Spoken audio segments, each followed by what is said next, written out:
નમસ્કાર દર્શક મિત્રો, નયા ભારત ન્યૂઝમાં તમારું હાર્દિક સ્વાગત છે। હું છું મંશ્રી શેરબાનુ। ડભોઈ તાલુકાના 5-7 ગામો ડાયવર્ઝનના કારણે રોડની હાલત ખરાબ થઈ ગઈ છે। કેટલીક જગ્યાએ ભૂવા પાડી ગયા છે તો કેટલીક જગ્યાએ ખાડા પડી ગયા છે અને કેટલીક જગ્યાએ ડામરની કપચી નીકળી જવા પામી છે। સત્તાધીશો ખાડા પૂરે તો વાહન ચાલકને રાહત થઈ શકે। વારંવાર રજૂઆત કરવા છતાં પણ કોઈ પગલાં લેવાતા નથી। ડભોઈથી વાઘોડિયા ઓવરબ્રિજનું કામ ગોજાલી ગામે પાસે ચાલુ કર્યું હોય, જેના કારણે રસ્તાનું ડાયવર્ઝન આપવામાં આવ્યું છે। તરસાણાથી કરારી ડાયવર્ઝનમાં આવતા ગામો રોડની હાલત ખરાબ થઈ ગઈ છે।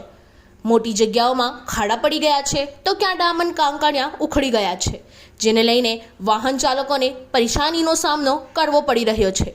તરસાણા, મોરપુરા, પ્રયાગપુરા, કરાલીપુરા ગામમાંથી પસાર થવાનો રસ્તો સિંગલ પટ્ટીનો હોય, જેને લઈને વાહન ચાલકોને ચલાવવામાં પણ મુશ્કેલી પડે છે। દરેક ગામોમાં રોડ ઉપર ખાડા, ભૂવા અને ડામરની કપચી નીકળી ગઈ છે, જેને લઈને વાહન ચાલકોને ગાડી પંચર પડવાની પણ બીક લાગે છે। દિવસે તો પસાર થઈ જવાય, પણ સાંજે આવતા વાહન ચાલકોને તકલીફ પડી રહી છે। ડભોઈથી 1000 કરતાં વધુ લોકો કામ ધંધા અર્થે જતા હોય છે। પારોલ અને ધીરજ હોસ્પિટલમાં રોજબરોજના દર્દીઓને લઈને સંખ્યાબંધ વાહનો અહીંથી પસાર જતા હોય છે, જેને લઈને લાગતા વળગતા અધિકારીઓ ખાડા, ભૂવા, ડામણ, કપચી નીકળી ગઈ છે। વહેલી તકે રિપેરિંગ કરવામાં આવે તેવી વાહન ચાલકોની માંગ ઉઠવા પામી છે। Bureau report Lalabhai Bhatiyara.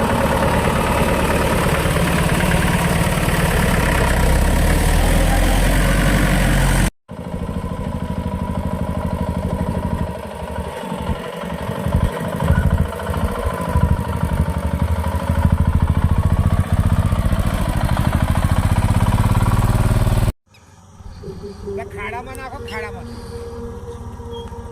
ખાડામાં ઉતરે એવું કરો। હા, જાઓ તો